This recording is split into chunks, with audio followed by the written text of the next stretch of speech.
skip comes out his park. Speeding without answering.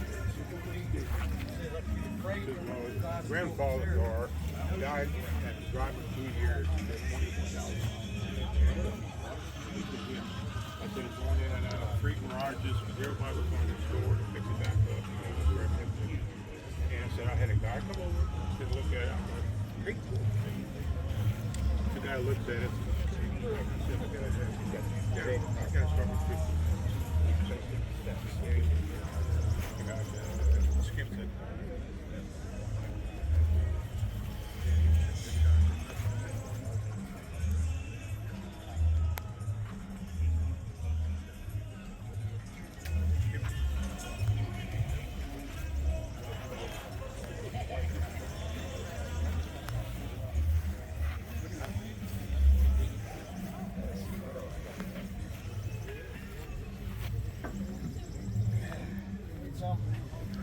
No, I'm good.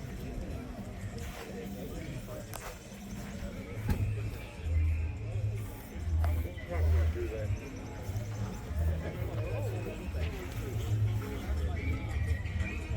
Okay, go ahead, Taylor.